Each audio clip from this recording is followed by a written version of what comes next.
Donc, Channel 1 for English, le deuxième canal pour le français. Sorry, other way around? Canal 1 pour le français, Channel 2 for English. Sorry. Bon après-midi, mesdames et messieurs, bienvenue à cette présentation de l'ouvrage La beauté désarmée de Julián Carrón. Je m'appelle Julián Giussani, je suis le président du Centre culturel Conversation qui parraine cet événement aujourd'hui. Nous sommes reconnaissants envers la Grande Bibliothèque, ce centre d'événements culturels important à Montréal et au Québec, pour l'utilisation de l'auditorium. La beauté désarmée a été publiée en italien, en espagnol et en portugais, et nous sommes heureux de lancer les éditions françaises et anglaises du livre aujourd'hui. La version anglaise, Disarming Beauty, a été publiée en mai par Notre Dame University Press aux États-Unis, et la version française a été publiée fin août par la maison franco-suisse Parole et Silence. Si on parle de la beauté, on aimerait lancer notre geste avec un exemple de beauté qui parle du profond désir, de l'amour, du besoin de l'autre, des thèmes qui sont très chers à notre auteur. La manique, composée par Georges Dor, chantée par Héloïse Grindamour. Yes, yes.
Comme j'ai dit, la présentation d'aujourd'hui est parrainée par le Conversations Cultural Center, le Centre culturel Conversation.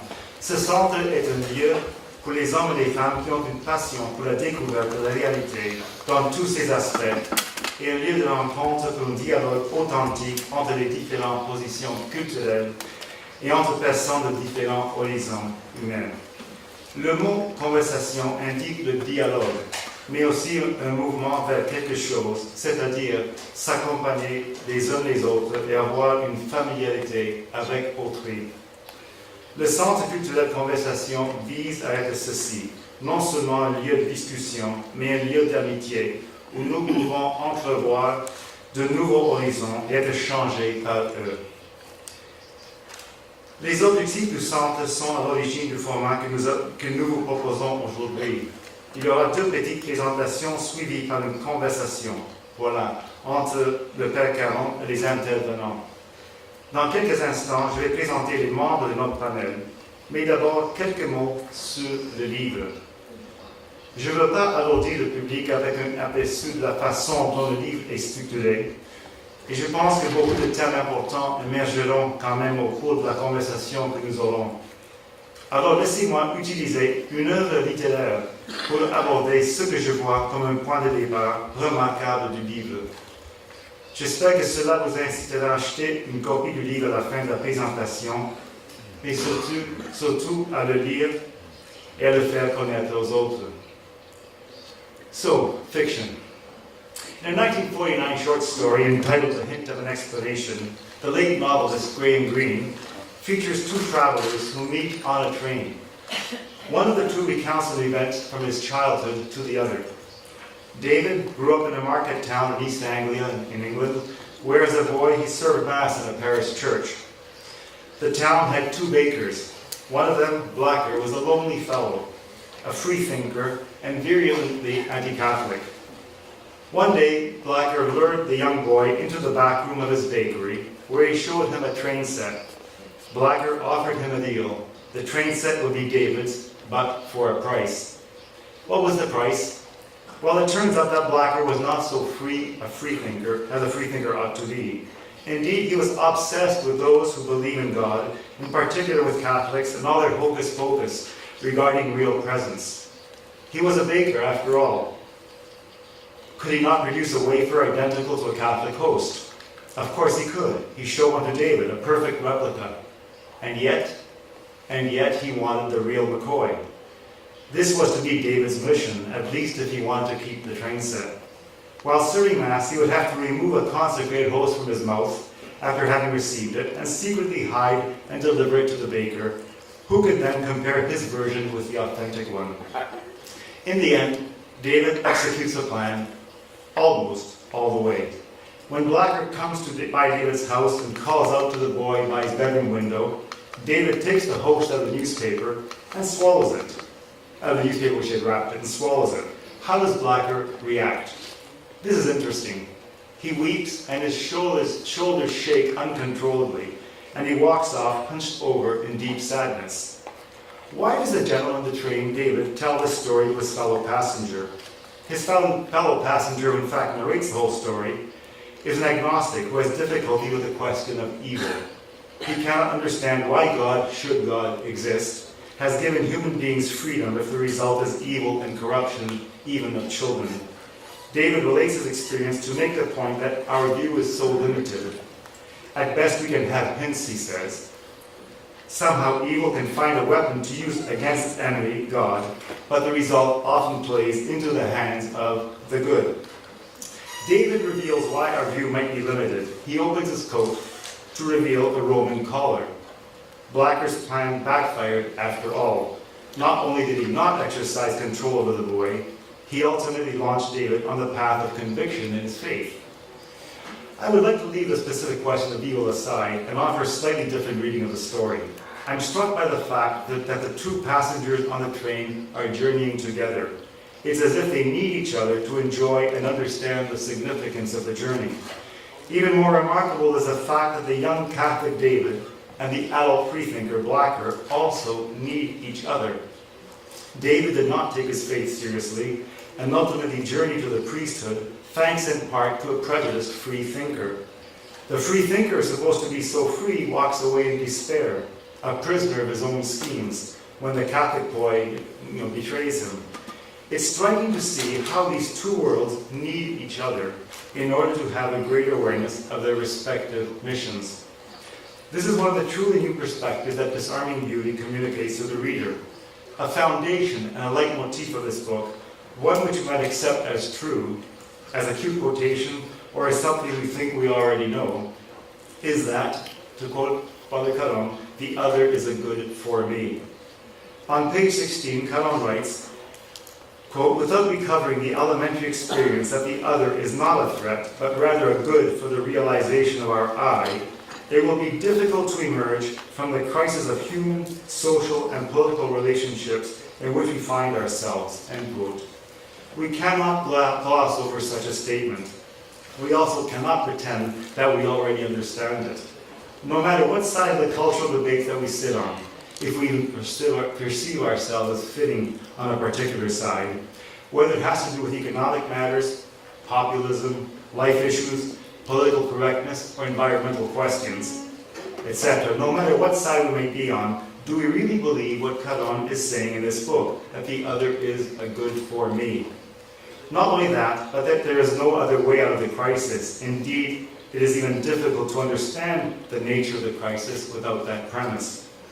This is why I'm saying the book can provide a possibility for us to cast a broader gaze, engage our reason and affection in a deeper and truer way, one that makes us know better the nature of the current crisis, because we will know ourselves and the other in a truer way.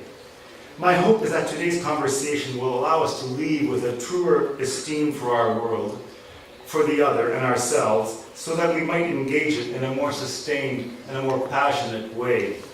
To help us, we have three distinguished guests who will enter a conversation this afternoon.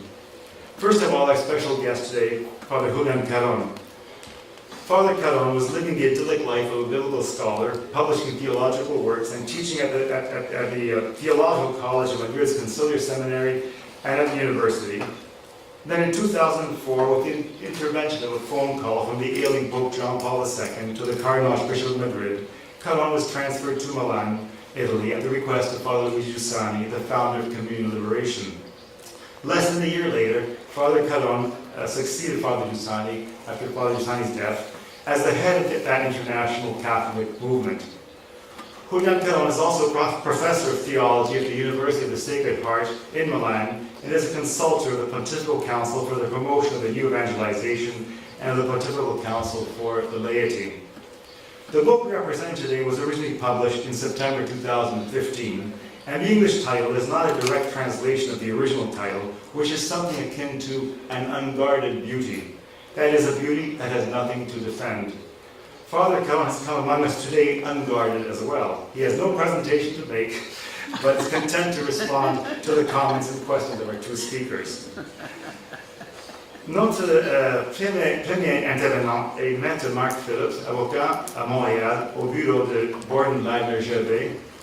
Le Maître Phillips est un plaideur bien connu, ayant agi à plusieurs reprises devant la Cour suprême du Canada, y compris dans des causes à caractère constitutionnel, comme l'affaire Loyola en 2015 et le dossier Derek contre Lola en 2013. Peu de gens connaissent la vie secrète de Maître Phillips. Il est un musicien accompli, ayant obtenu un diplôme de premier cycle en piano à l'Université d'Ottawa, avant d'entreprendre sa carrière juridique. Donc, s'il est ici aujourd'hui, c'est aussi pour sa sensibilité à la beauté. Et notre deuxième intervenante sera Madame Anne Leahy. Anne Leahy a été diplomate de carrière aux affaires étrangères canadiennes. Elle est ancienne ambassadrice du Canada au Cameroun, en Pologne, en Russie, dans la région des Grands Lacs en Afrique, et de 2008 au 2012 au Saint-Siège. Actuellement, Mme Leahy est membre affilié de l'école d'études religieuses à l'Université McGill. Donc, ayant présenté les membres de notre panel, je demanderai à Maître Phillips de débuter sa présentation. Merci, John. Est-ce que le micro fonctionne? Oui, je crois que oui. Je dois souligner que dans l'affaire Loyola, où j'ai représenté le collège Loyola devant la Cour suprême, le co-appelant était nul autre que John Zucchi lui-même. Donc, ce n'est pas toujours Il est assis à côté d'un client qu'on a représenté devant la Cour suprême. Alors, c'est avec beaucoup de plaisir et surtout beaucoup d'intérêt que j'ai lu cet été l'ouvrage du père Carrón, que mon ami John Zucchi m'avait offert dans sa traduction anglaise. Depuis, j'ai pu le relire en grande partie dans la traduction française qui vient de paraître. Au moment où John m'a offert ce livre, j'étais justement à la recherche de lectures inspirantes. Je n'ai pas été déçu. Au contraire, j'en suis sorti un peu comme le romancier français Stendhal, qui, devant les beautés de Florence, a ressenti un malaise physique devant autant de splendeur. Une partie de la richesse du livre découle du fait qu'il traite d'une foule de sujets, y compris le mariage, l'éducation et l'engagement social. Il va sans dire que dans le court moment qui nous est offert cet après-midi, il ne sera pas possible de faire autre chose que d'effleurer quelques-uns des sujets qui sont abordés dans le livre. Ce qui me frappe cependant, c'est qu'à travers le livre, on voit certains grands thèmes qui reviennent sans cesse, et ce, peu importe la problématique précise qui est abordée. Ces thèmes incluent la liberté et son importance, l'importance de rester collé à la réalité, la rencontre avec l'autre, comme John l'a dit. John, pour la traduction française, m'a envoyé la version définitive ou quasi définitive sous forme de fichier électronique Word, ce qui m'a permis de faire certaines recherches dont j'aimerais vous faire part. J'ai pu voir qu'effectivement, avec la fonction CTRL-F, qu'il y a près de 300 occurrences du mot réalité et le même nombre du mot liberté. Le mot raison, avec un grand R, se rencontre environ 270 fois. Le mot rencontre et le verbe rencontrer se trouvent environ 150 fois. Quant à l'expression beauté désarmée, qui est pourtant le titre du livre, elle n'apparaît qu'une seule fois, soit à la fin du chapitre 4. Il y a aussi le mot pouvoir, qu'on lit une centaine de fois dans le livre. Ce mot est toujours employé dans un sens péjoratif. Il est employé pour désigner les forces qui existent dans notre société, qui sont en tension avec les idées et les valeurs véhiculées par le christianisme. Cela m'amène à la thématique à laquelle je vais m'intéresser au cours des prochaines minutes, qui est la suivante. Comment vivre comme chrétien dans la société occidentale d'aujourd'hui? En effet, si le père Carrón parle toujours de l'Europe, je suis d'avis que ses propos s'appliquent avec autant de force à nous, Nord-Américains.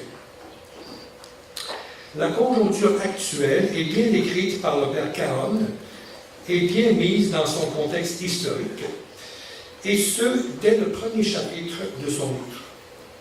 Ainsi, devant la diversité religieuse qui s'est implantée en Europe à partir du XVIe siècle avec la Réforme, de grands penseurs ont cherché à maintenir les normes sociales sur un fondement qui ne dépendrait plus du religieux.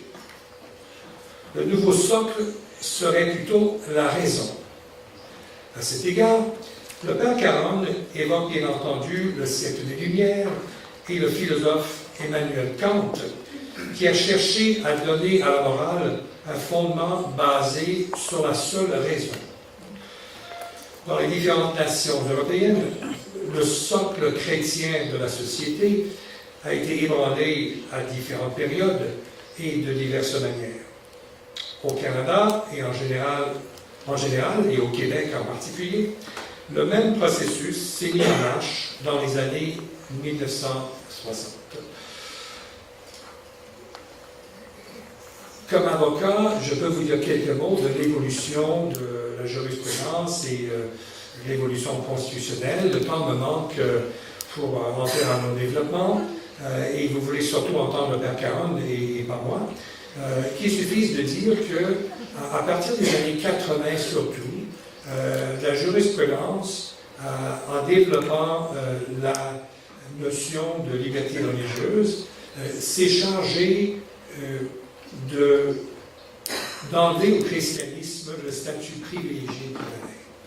Donc, si on prend l'affaire Big and Drug Mart, qui est la première décision de la Cour suprême sur la Charte canadienne des droits et libertés, en matière de liberté religieuse, il s'agissait de savoir si un pharmacien de confession non chrétienne pouvait se plaindre de la loi qui prohibait l'ouverture des commerces le dimanche.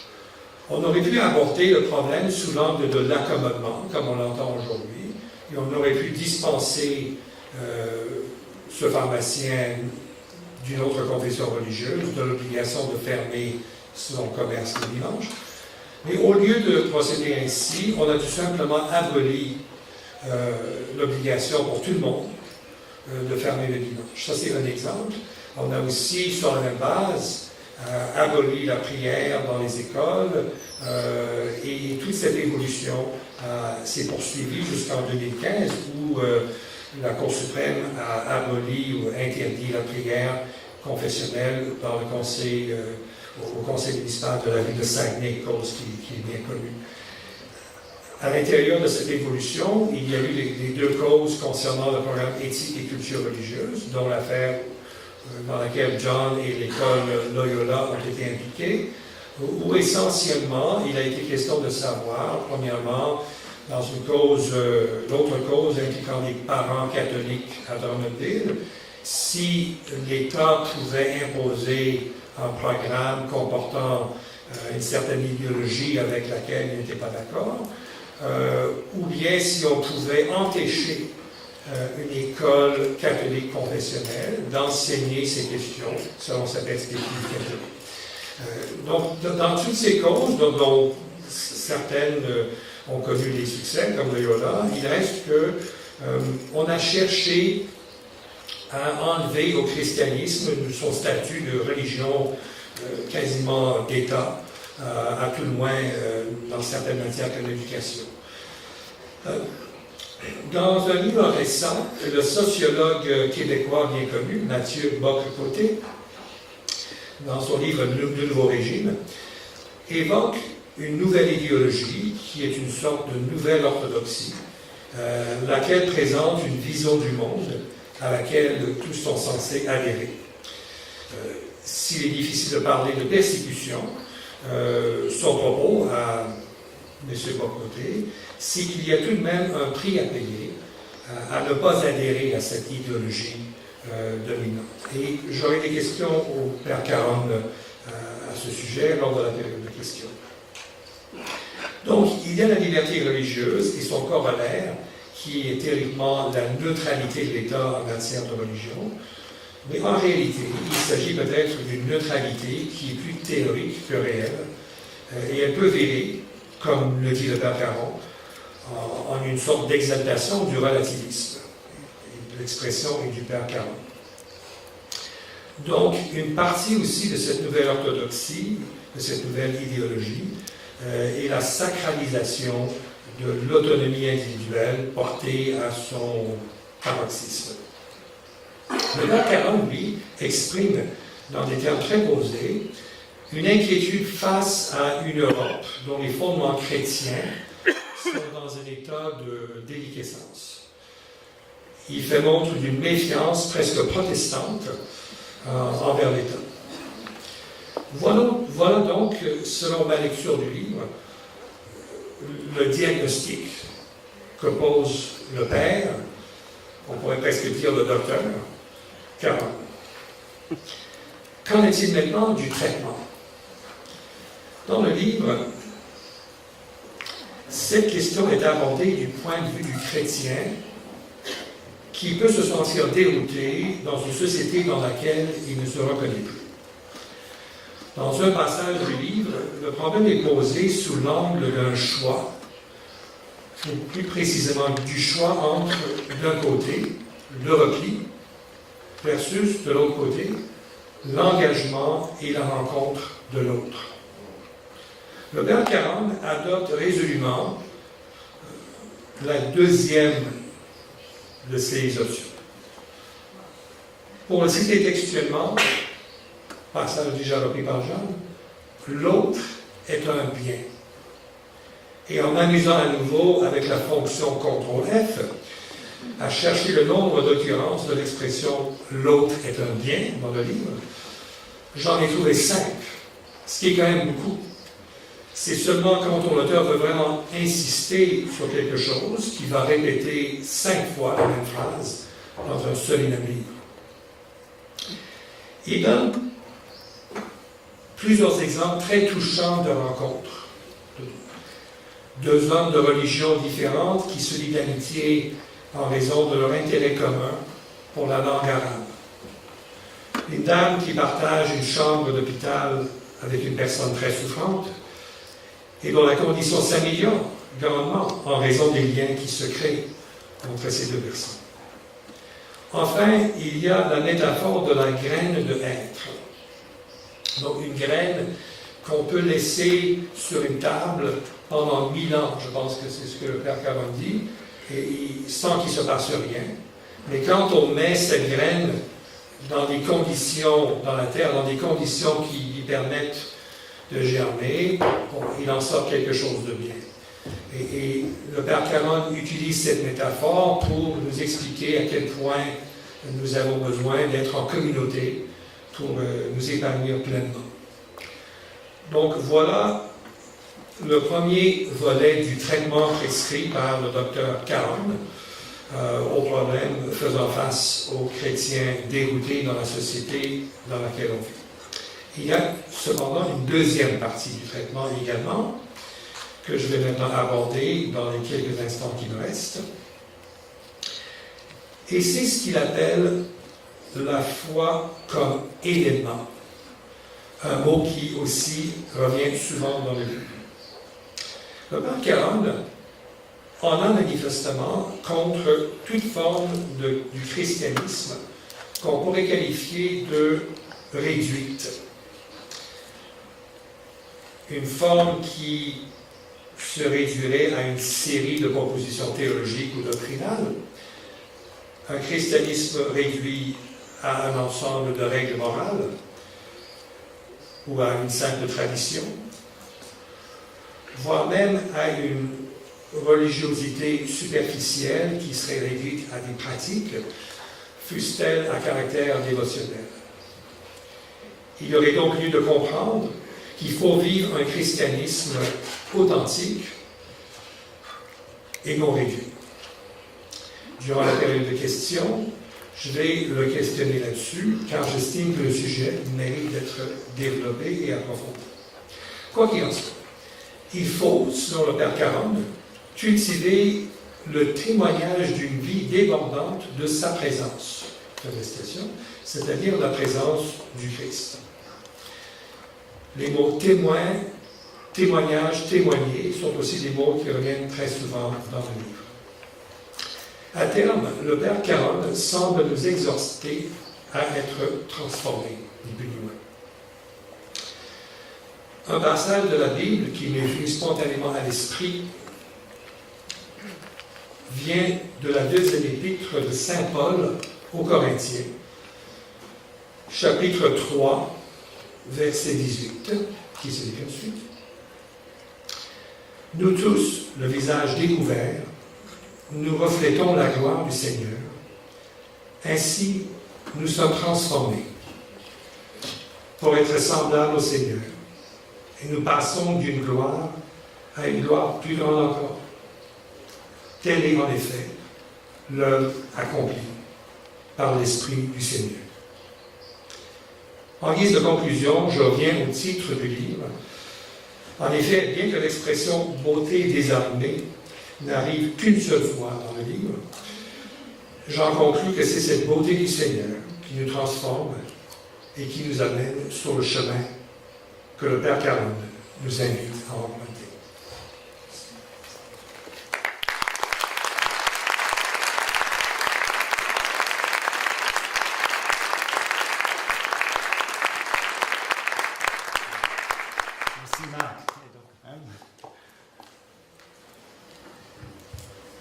Merci Marc et merci à John de m'avoir invité à partager ce panel avec le Père Carrón.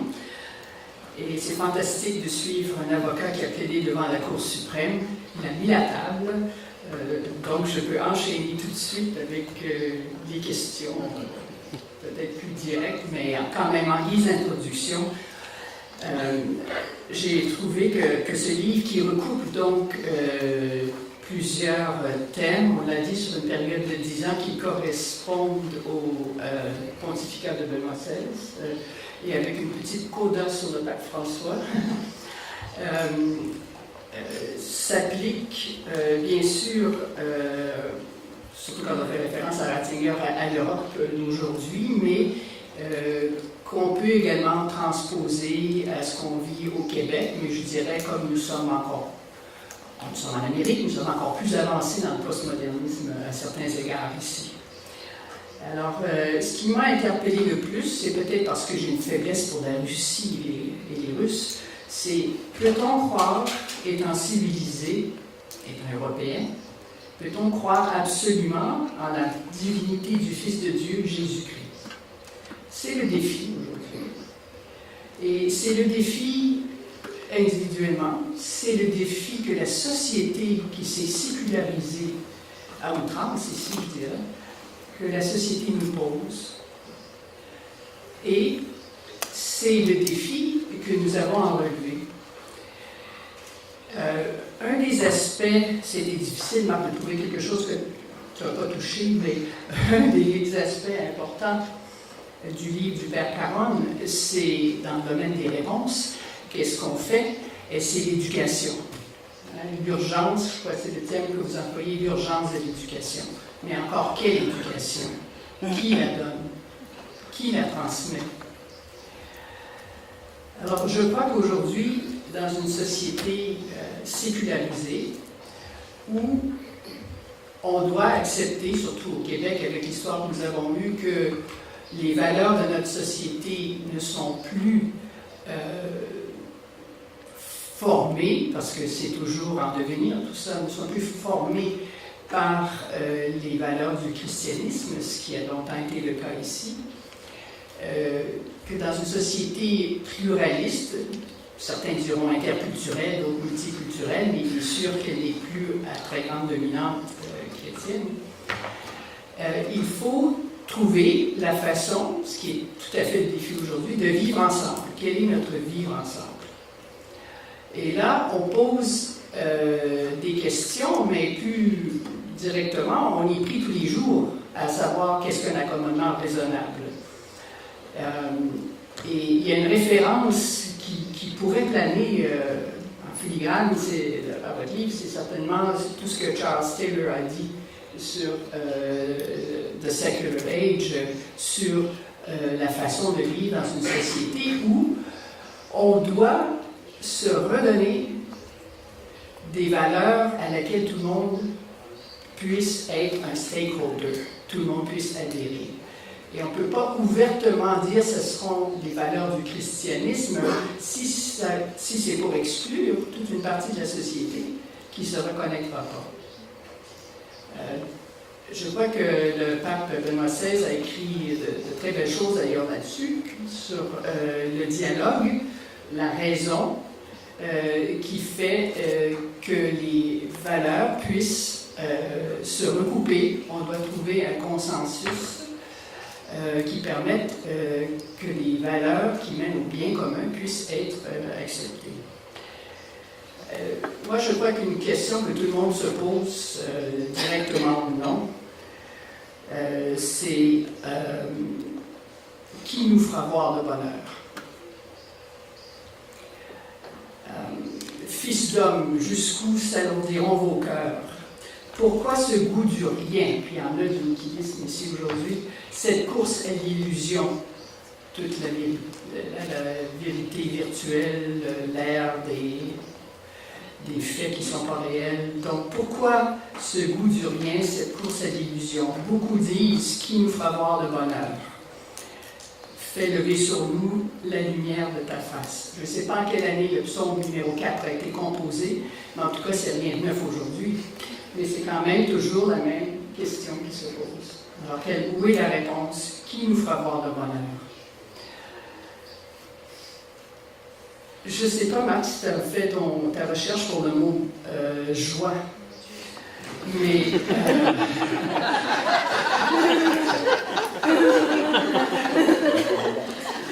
mais la belette, ça mène à la joie. Comment est-ce que le chrétien peut convaincre? C'est pas en parole, hein, comme Saint François disait, convertissez, utilisez le moins de paroles possible. Alors, c'est par votre attitude. Hein, le mot expérience revient souvent aussi dans votre livre. Hein. C'est parce qu'on fait. Hein, les bottines doivent suivre les babines. Alors, c'est comme ça qu'on sera jugé. Et les chrétiens qui ont la face de bœuf, ben, ça n'attire pas beaucoup les gens.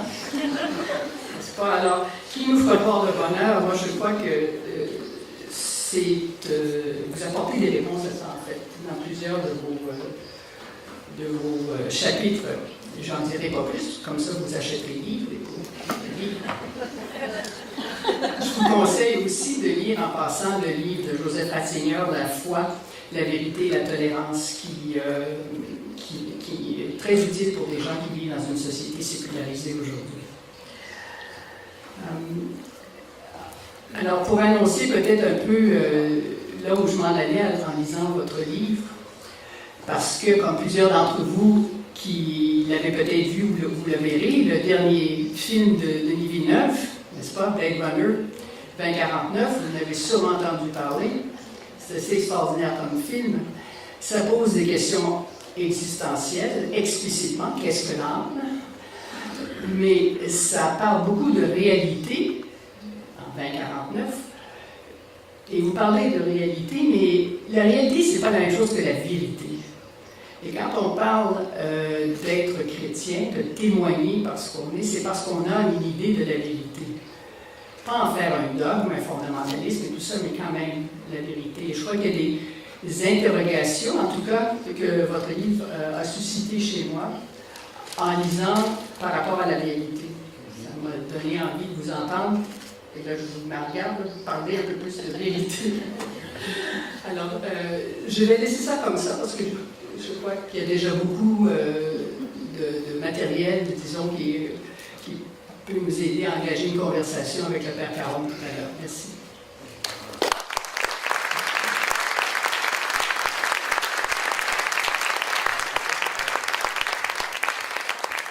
We're going to move into our conversation in English, and Father Carrón is going to begin with the...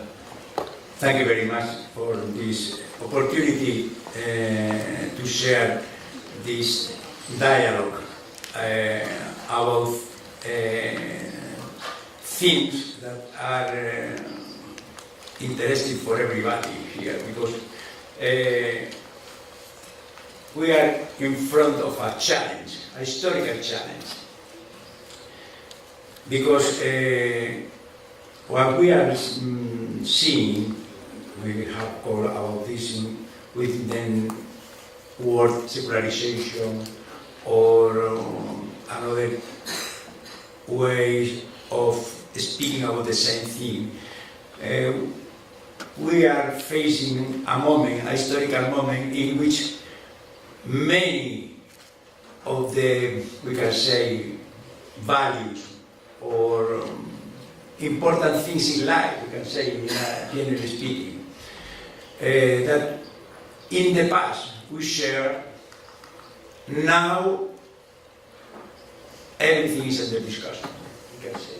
In a pluralistic society, there is no agreement. It's difficult to understand each other in the family, in the school, in the university, in the society.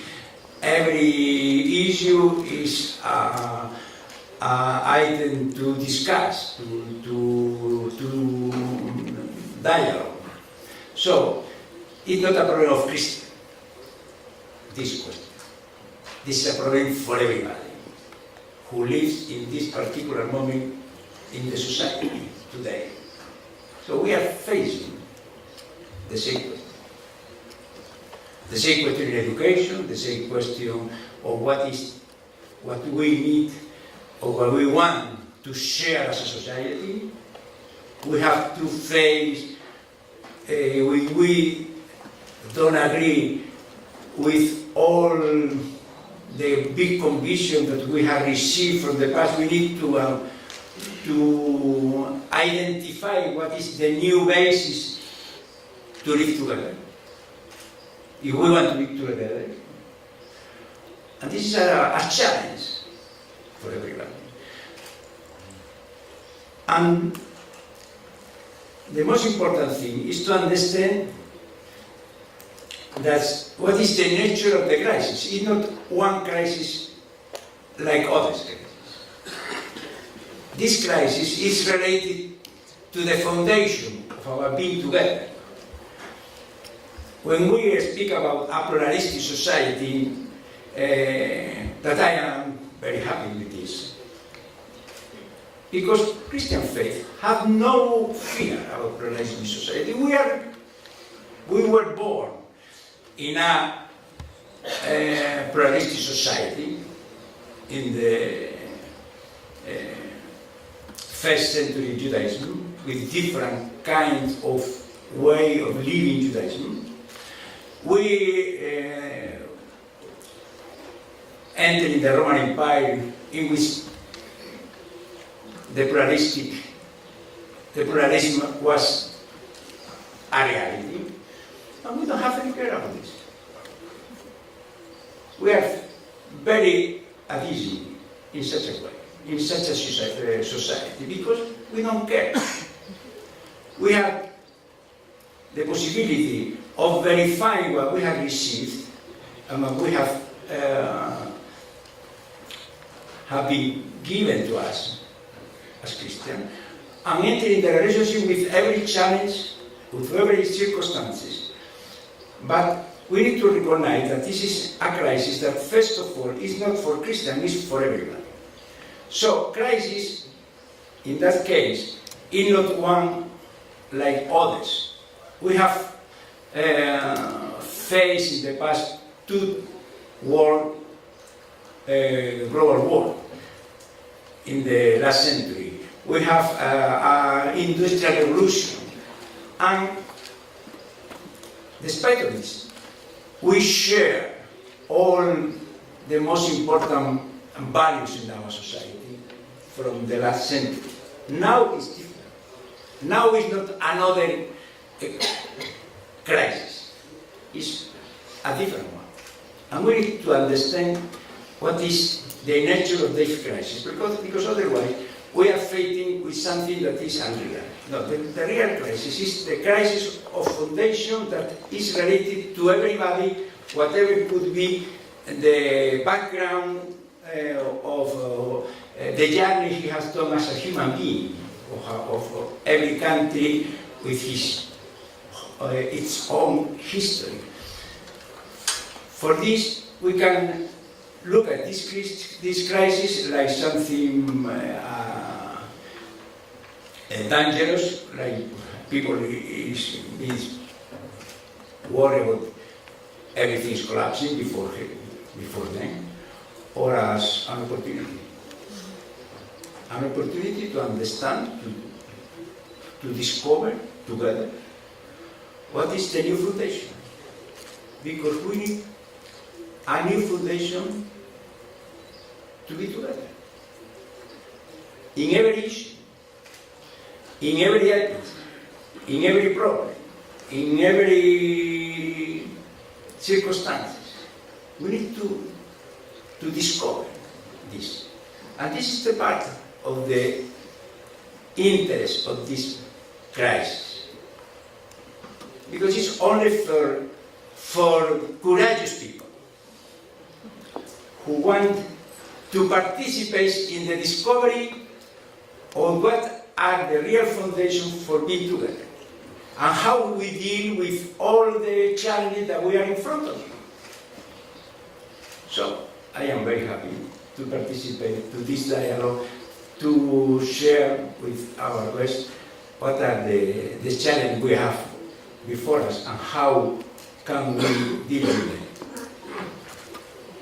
Thank you. Can I I'm going to take advantage of my position as moderator to push you on this question. I mean, you speak of a crisis, and yet often we don't even see there is a crisis, or we have difficulty in identifying the crisis. What do you see as being the greatest impediment in us, Christian or non-Christian, in seeing the crisis? Because I think we many times reduce the crisis, the nature of the crisis, the depth of the crisis.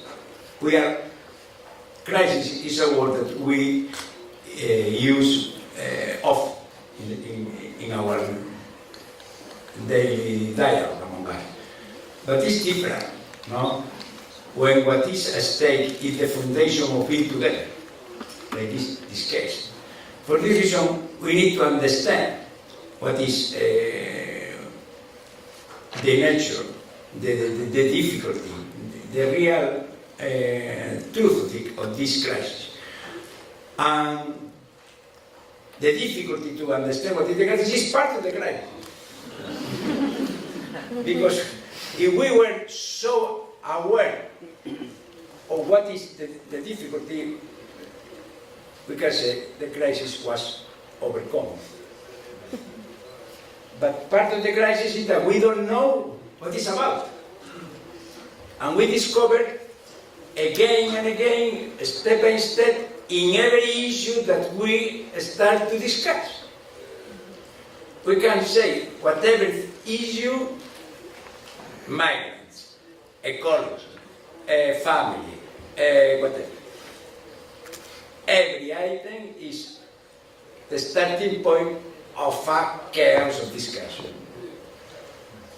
Whatever could be the origin of people, or the cultural background where they came from. So, this is the crisis. And the difficulty is to understand, but we only can understand little by little what is the nature when we are entering in the crisis. Because the crisis is not something that we can describe. Because many times for people a pessimist or an optimist according to the humor or the temperament of no, it's deeper than this. But only we can understand, like another thing, the most important issues of life, we can understand this only through experience. Only we can understand what is the nature of the crisis doing experience of this. When we have a difficulty to enter in the relationship, the parents with their children. This is the nature of the crisis. That the children don't feel understood by the parents, and the parents they don't have the possibility of entering in the relationship with the children, and the student with the professor, and the professor with the student, and the politician with the society, and the society with the politician, and the church with the believers, and the believer with the church. This is related to everything and everybody, every institution, every subject that is living our society. And only we can understand what is the depth of this crisis, little by little. And we are step by step understanding what is the real question that is at stake in this particular moment. Because we discover when the items of the subject that we are discussing came out. And we remain speechless. Why? 2 centuries ago we were shared, or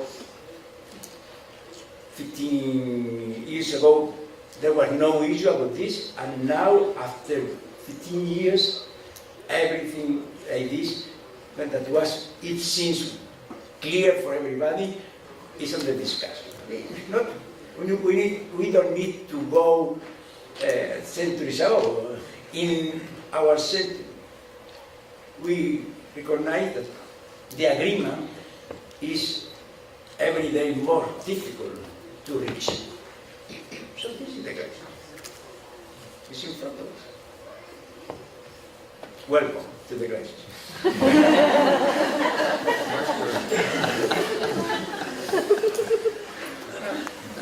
Just before Mark gets in. Ouais. Mais je vais continuer en français. Est-ce que c'est mieux en français ou en anglais? English. English at this point for the event. Okay. I'm going to push you a little bit. I am here for this. Otherwise, I became bored.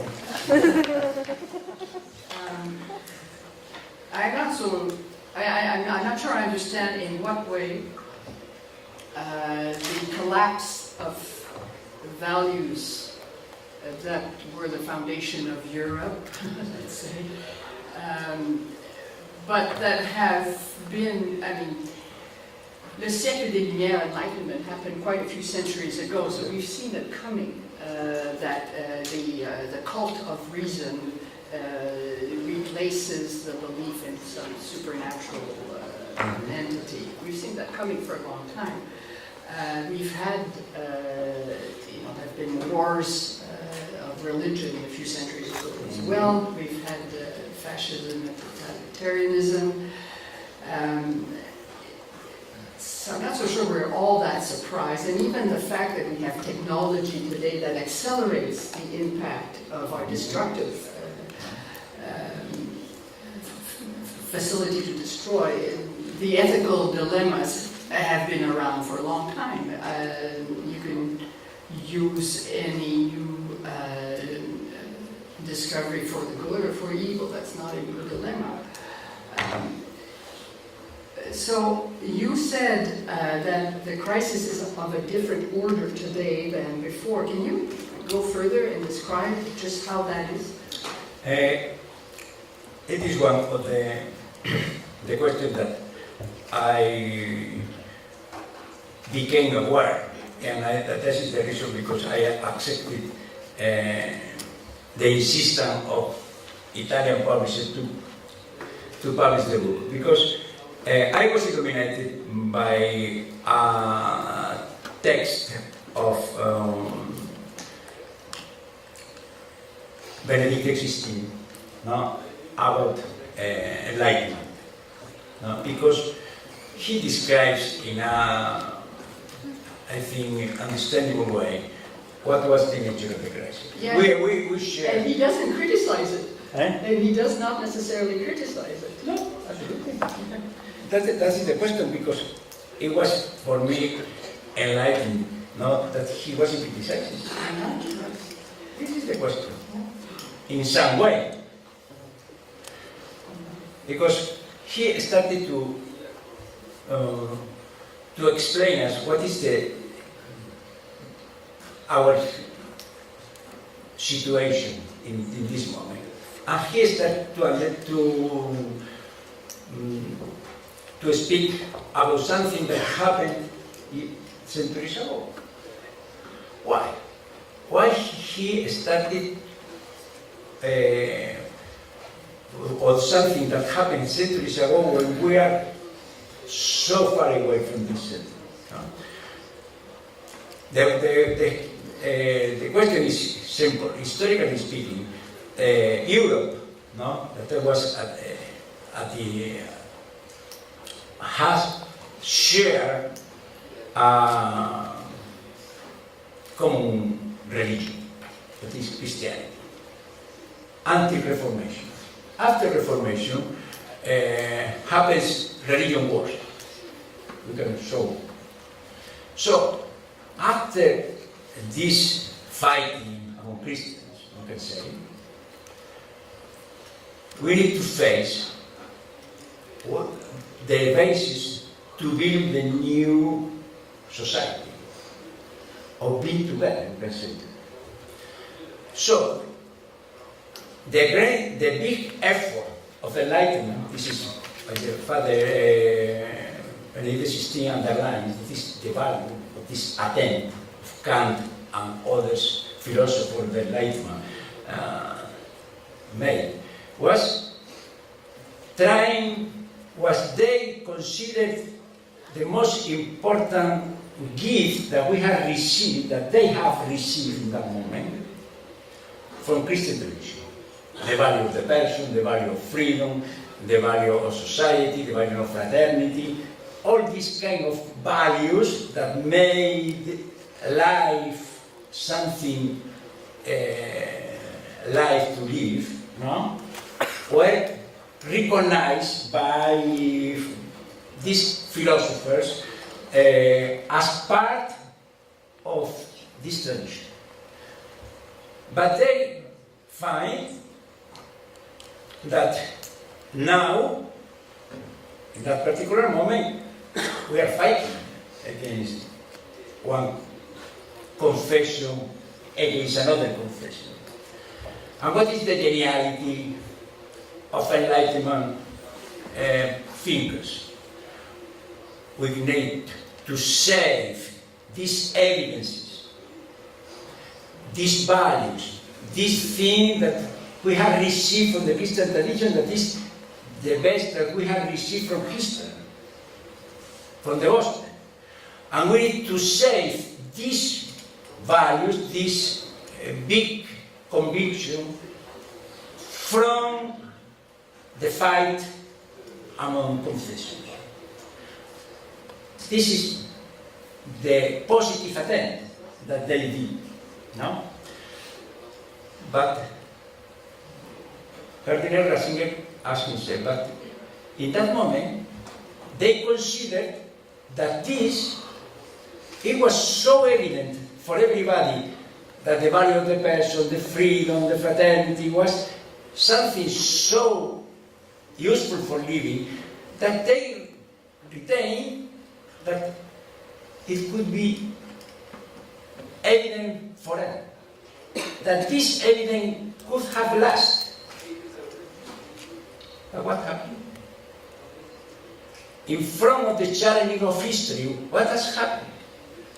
That this evidences are collapsing before us. This is what is the crisis. And this doesn't happen a centuries ago. It's happening now. Because from this enlightenment way of thinking, all the constitution, all the legislation was shaped according to this value: family life, the defense of life. Everything that we have received from history has its origin of the Enlightenment thinkers. So, what we have received as society is this is now under discussion in every issue. And this is the nature of the crisis. We can decide, it's better this one than the other one. Okay. But this is what we now are facing. We can agree or disagree, but it's a matter of fact that we are in front of some kind of collapse of something that we have shared until now. But there's a missing element. What is? You tell me.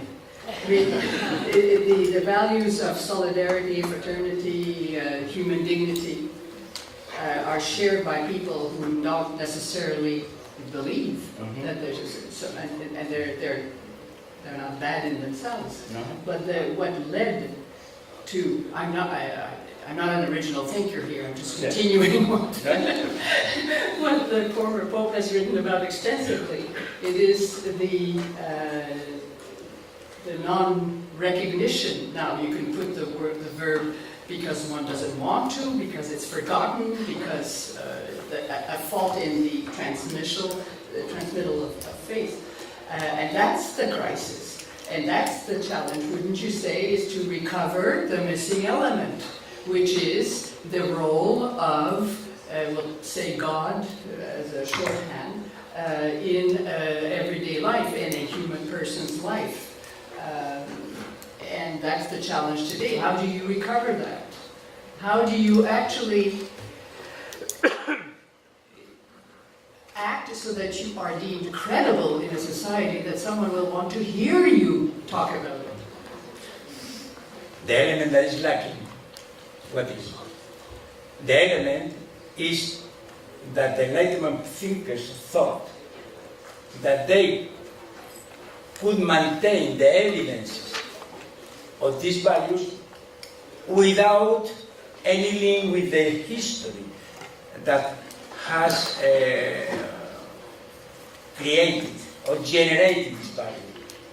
Because if we think of Kant, Kant said this: it was impossible for ourselves, with all our intelligence, to discover the most important value without the help of the gospel. So Christianism. But afterwards, that we have received it from the gospel, we can use this value, you can say, and we have energy enough, performance enough to maintain alive this value. What is the mistake? This is, from one hand, this is the geniality of Kant, to understand that these general values were received from the gospel. But at the same time, on the other hand, he ingenuously thought that we, with our energy, with our performance, would be unable to maintain alive these values. What is collapsing is that we weren't able to maintain alive these values. Because we wanted to break the relationship with this value with the origin. Now we want to decide. Is it possible to some kind of answer to this break that has been produced in history, or not? Or is only an answer word that is impossible? This is the challenge that we have in front of us, all the society. And this is, we can accept the faith or not the faith. We can accept to belong to whatever we want. But the question is, every proposal has to be measured, has to be in front of this challenge. If somebody can educate people to be solidarious with the others, to respect the dignity of the human being, to have this kind of relationship that we can call fraternity, this is the problem of our society now. For me, it could be difficult. Why? Because we have seen that what we are trying to build as an answer is what has been shown as a failure. And the attempt that we many times are trying to do is what we have seen that has taken us to the failure. Because it's like an attempt made by ourselves, an attempt made with our energy, an attempt made with our trying together to build up this attractiveness of the value. This is the challenge. I don't care. The question is, everybody have to verify the hypothesis, the working hypothesis, to see is his hypothesis or their hypothesis is able to make alive what is dead. This is fantastic. And this is the challenge that everybody here has before. In the relationship between man and woman, in the relationship with father and parents and children, students and professors, politicians and society. It's not a problem of Christian. Christian, I think, can offer a contribution if they show how only in the relationship with the origin can again become alive these values, visible for everybody, these values, because otherwise Christian faith is useless for living, because it's not able to generate, to be so attractive, not even for Christians, to generate another kind of life. But the problem is not for others, it's for me. I am in such a dialogue because the challenge is for everybody. And I think I am optimistic because I believe, absolutely, because I think if people can find a life that is not only an ideology or not only a set of rules, but something that is alive, no? Maybe can be attractive for this. Because it's better to be friends than to be enemies. It's an evidence. It's better to share life with another than to be alone. The question is, where I find somebody with which I can share my life. That's the question. The question is if I can find somebody to share my life. But not because I don't decide to share. The question is if I find somebody who have overcome individualism. Because individualism, we can become as individuals, as an island. This, congratulations, everybody can do that. There is no problem. There is no constraint. It's not even sin. Because sin has no meaning in our society. So, there is no constraint to do another thing. You want to live isolated, congratulations. Verify your way of living. But if somebody who lives in such a way can see that there are others, that they are others there in the neighborhood, or in the city, or in the university, or in the job, that live together in some way that they not even can imagine that it would be possible, maybe they have the envy to participate. Because Christianity started in such a way. Because somebody met somebody who decided to become friend of him. Not because it was God, because they don't know. They didn't know that he was God. But because his life was more human. And at the end they asked, and what is the reason? Because to be with him make life more human? And what is the question? Maybe that is so unusual and unhuman to be in such a way.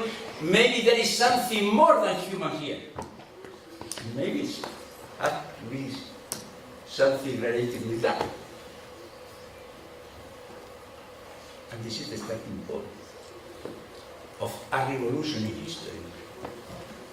The question, this is possible today? In this society, in this multicultural society, not in another, but Christianity has very comfortable in whatever situation. But we don't depend on the general environment. If we are really Christian, because our foundation doesn't depend on the general agreement. It's somebody else. If somebody finds another and fall in love, in the experience of them, they have all the reason to be together. That doesn't depend if the other agree or not agree, if their experience is good. They know that it's good. They don't need the permission to be happy among them. They have in their own experience the happiness that made reasonable to be together. They don't need any permission. Even can be persecuted, can be rejected, but they have in their own experience something that is different, and that they are happy for this. For the correspondence of this experience to their own desires. Because it's better to be together than to be alone. It's easy. Christianity is easy. Because it's so correspondent to the nature of the human being that when it happens, it's easy to be convinced. Okay, no problem. The question is, it is possible that this heart and everybody needs to be with the eyes open around to understand, to intercept if somebody is living in such a way, like in the future, like in the past. No, because some people, some person like Zacchaeus, that he was a sinner, was so curious about this person that he decided to know him. And he started to look for him. And he was so amazed that some people, some person like Jesus, so famous, decided to come home, that this is the salvation. This is what I was looking for. And from this moment, he decided to be with me. It's easy. The question is, if we have the possibility that this event, because it's an event, it's impossible to do any kind of a strategy to produce it. Because this is the difficulty. We many times think about Christianity like another ideology, like the other ideology, not as an event. For this reason, if we don't understand that Christianity has nothing to do with an ideology, it's like to fall in love. Nobody among us think that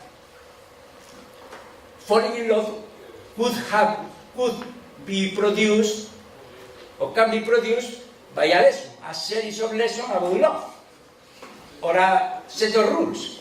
Because why do you use joy for this? Because it's so unusual, so unbelievable that some set of rules can produce falling in love.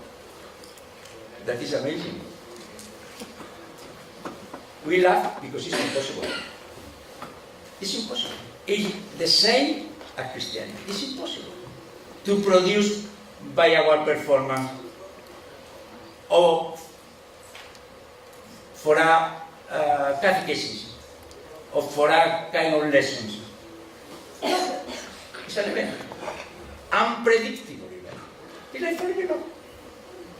So, Christianity happens only as an event.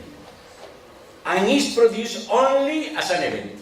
And not to any of the reduction that we have used to call Christianity. Is it not Christianity? It's like somebody tell me that get married is to do the cooking in a home or to let the flat. It's something different. I can do even cook, but only if I love another man. Otherwise, you can look for another who made you the dinner. No? But only when something happens, we can start to speak about the other things. But the first question is if it is possible in this moment of the history that I fall in love for somebody in which everything can be different. And so I decided to share my life with them. Is Christianity the same?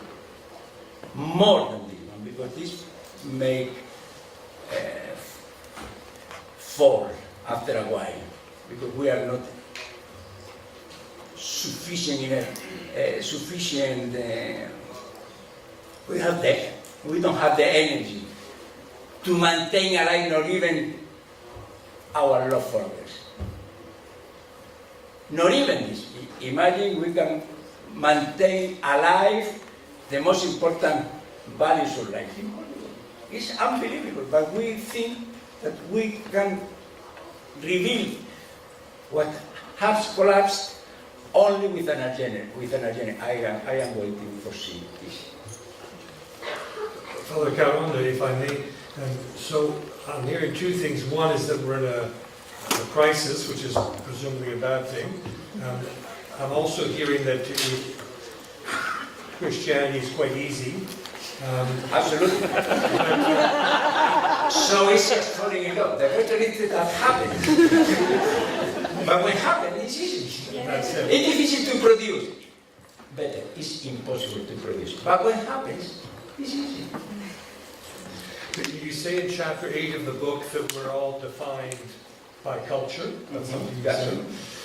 How do you deal, or how do we deal with the fact that we're in a situation where the ambient culture, as you say in the crisis part of your book, the ambient culture is now largely at odds with our belief system and value system as Christians, or put another way, is it possible to live a Christian life that is full, rich, and faithful to the gospel in a culture where almost everything is a perpetual negation of Christianity's doctrinal and ethical positions? How do we deal with that? No negation of our love can prevent that somebody fall in love. Point. It's evident. Nobody, there is no culture that can prevent the event of falling in love. Nobody can prevent it. That Christianity can happen in our society. But how do you cultivate that? I mean, falling in love is one thing, and it happens. But then, as in a marriage, one has to cultivate that. How does one do that? Only following what is happening among them, no? Because we are all, everybody is born or was born in a culture. We weren't born in an island. Everybody was born in a country with a culture, in which we have received all the richness of our ancestors until now. No? So everybody arrived in a moment, in a society in which is shaped by the culture. Even the disciples belonged to a culture. They weren't outside of the world. they belong to a culture, the Old Testament or the whole history of Israel. No? But even in this particular culture happened something that was newness, a newness, absolute newness. And everybody there was struck by this newness, for being pro this newness or for fight against this newness. But everybody recognized that something was happening before them that constitute a challenge for their own culture. The question is if what I find in my life is better than what for living that way I have in my heart. If somebody wants to go to work, and he leaves the job with particular difficulties, no? And the other who is aside of him, who is facing the same challenge in the job, is happy when he is always complaining.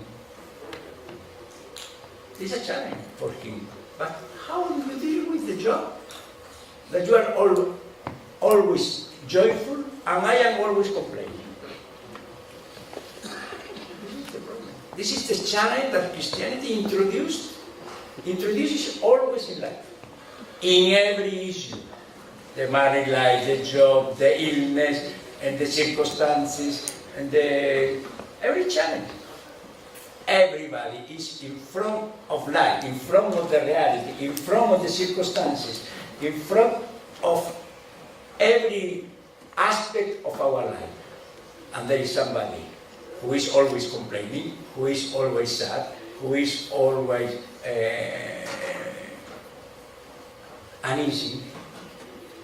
And there are people who are joyful, who enter in the job, as somebody told me, at 8 in the way in which he has to have a surgery,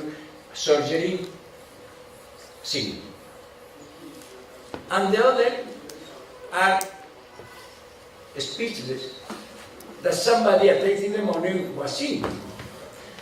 Not because a particular character, no, joyful, no, because she lives in such a way that life is for her different. And this is the challenge. Do you prefer to enter in the job everybody complaining, or you prefer to be joyful? And when we meet somebody who is joyful, and why are you joyful? And I am complaining? This is the challenge. And why are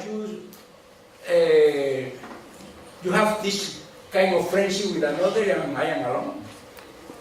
And why are you living in your married life in such a way? I remember a friend of mine who lived with another families together in the same area, and they have a lot of friends that nobody was married. They didn't push them to get married. But little by little, they were so attracted by the light they are seeing in my friends that little by little, most of them decided to get married. Well, there is no constraint, there is no help, no? As a means that can change their mind. There was no help. As a risk, there is no help. But they decided to give this new step because they didn't want to lose what they have seen in this way of living marriage, in another way that they couldn't imagine that can be possible to me. So this is the challenge. And this can happen in whatever culture, in whatever situation, historical situation, in whatever neighborhood, in whatever country. Because I have a friend that is by Nigeria, and this became in love with a woman who couldn't have children. And all the culture of Nigeria, all the families, all the environment of the man pushed him not to get married because it was against his culture. And they insisted so much, no, about at the end, the love overcame the culture. And he decided to get married. There is nobody. What did he see in such a woman that are more attractive than to have children? This is the reason. And nobody, no culture can constrain you to do. If you don't have this opportunity to meet somebody that could be so reasonable to marry her, because even if they don't have children, to be with her is so precious for him, better than another kind of things. The culture overcomes everything. But when it happens, it's impossible. It's impossible. It's always freedom at the stake. But the question is that you can always have a possibility of being so attracted by something that you don't want to lose. This is the question that we have in front of us today, in every aspect of life. Julián, time is moving on here, but would you have time for one last brief? One last brief. Thank you. I'm just thinking of one thing, the great solitude which I find so many people nowadays, in our city, in Quebec, in Canada, young people like in my own work and education, that live a great solitude. They feel they can go at it alone so often. And what is frightening often is to see how it seems that desire almost disappears from them. I'm struck by chapter 9 on freedom, that you don't open it with freedom, you open it with desire. And it's almost scary in a way that the implications for this, often this inability to deeply desire, the implications, in fact, are quite serious on the question of freedom. Really important question, because desire is a issue that had been discussed over the history. In the Roman Greek period, desire, hybris, is something to be attended, because hybris is really dangerous.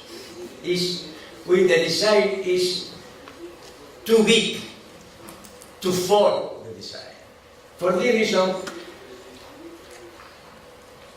the ancient world said that we need to be content, because otherwise the desire can take us to do crazy things. And when Christianity doesn't have any particular influence in society after the Enlightenment things,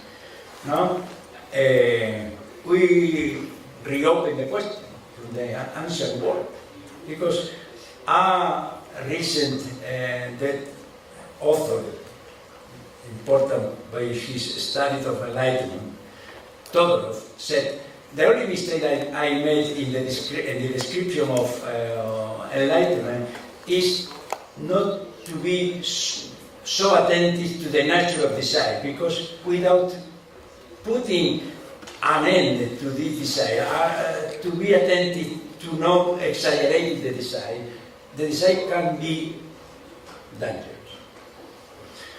And you can see in the society, in the filmmaker, for instance, Fanny Alexander, the film of Berman. At the end of a dinner, of a lunch, they are talking about the most important issues of life, no? And at the end, like we were in a dinner of the Roman Empire, no? Because it's impossible that we can solve the human question, the human desires. We need to be content with good meals, valses, beautiful valses, and the flowers of the trees. We need to be content. So desire is something that can be reduced, because what is the possibility that the desire can be saved? Only Christian culture has put in front something that cannot mortify the desire. Because St. Augustine said that not only is a good thing, but it is the only thing because the human being is so created for fulfillment that the desire is crucial for this fulfillment. So, instead of reducing desire, Christian culture reawakened the desire. Because only when we can find an answer to the desire, we can save the desire. Otherwise, we can look for whatever strategy we want. But at the end, how many people in the world said to the children that became adolescents that, wait a minute, because life, first of all, settled you. Because it's too easy to decide with all this energy. But little by little, life settled you. That means that the parents who said this to their children are skeptical, are reduced to desire. The question is, how many people find somebody, instead of reducing the desire, exciting the desire? Because otherwise, it's in front of our society, even we have everything, every device, the desire can be reduced. The question is, how can be reawakening all the desire in the classroom when people are not interested many times in anything? How can be interested in the job? How can be interested in not only like a burden to do, but reawakening the desire, reawakening even in the family life or even in love, not only something that we have to reduce because at the end we became deluded. Only if we can have an answer to this desire, we can be reawakened the desire. And this is the challenge. Because then the nature of the crisis, for instance in education, it is not only a problem that the people are lazier than before. It's nothing. The nature of the crisis is if we can reawaken in the student or in the kids the interest for what they have to learn. And this is the challenge of every teacher, of every parent, of every people who have to do with the youth or the children. This is the challenge. Who can reawaken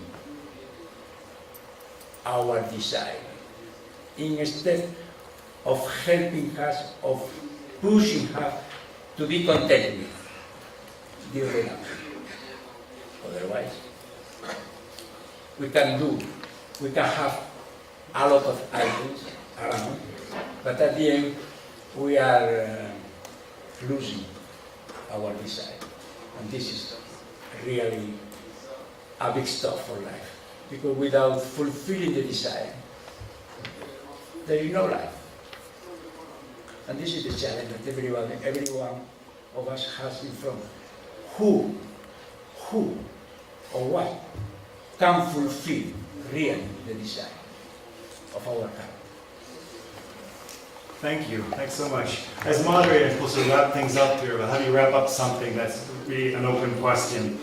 Two items, two things, two small things really, but they're so significant. One is that Father Carrón spoke about the current crisis as an open wound for us. When he goes to the depths of it, he steps into the crisis in a way that we often might want to not face it, forget it, or not go to the depths, on the one hand. On the other hand, he says, who can stop us from falling in love? Who can stop an event when it happens? There is a response up there. There is a response to that open wound. And the question for us is to pay attention. I would like to thank Father Julián Carrón, Anne Leahy, and Mark Phillips for having been here at this presentation and given us such wonderful, wonderful words of wisdom, questions, interventions. Thank you so much.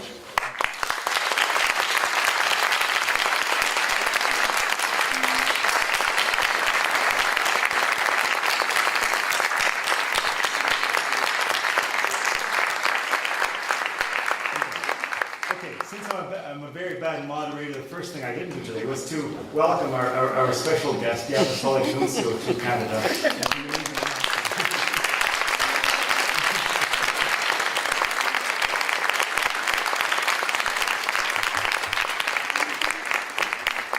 I forgive you. Great. Okay, two last announcements. First of all, there is a cocktail event to allow us to continue our conversation. Just exit through the back doors and you will be guided to the lounge, and everyone is cordially welcome. Second announcement, our next event with the Conversations Cultural Center will be the annual Christmas concert of the Communion Liberation Choir. It will take place on Friday, December 22nd in the Chapelle Historique of the Grand Séminaire de Montreal, 2065 Sherbrooke West. Every year, the proceeds of the concert are directed to a particular need around the world. This year, the concert will benefit a work among the Ahousaht First Nations people, just off Tofino.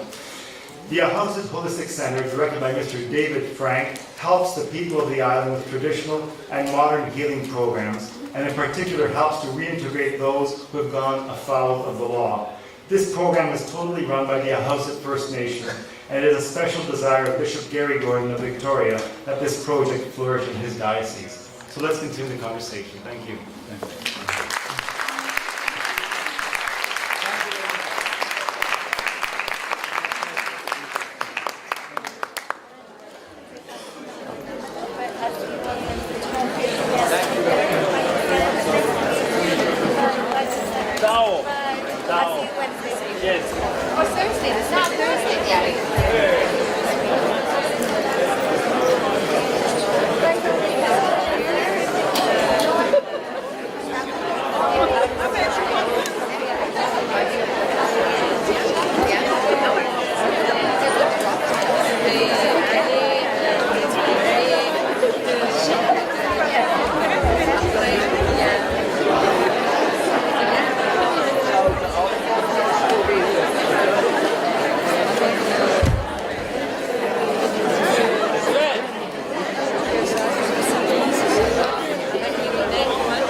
because I don't think there was anyone that was going to help me.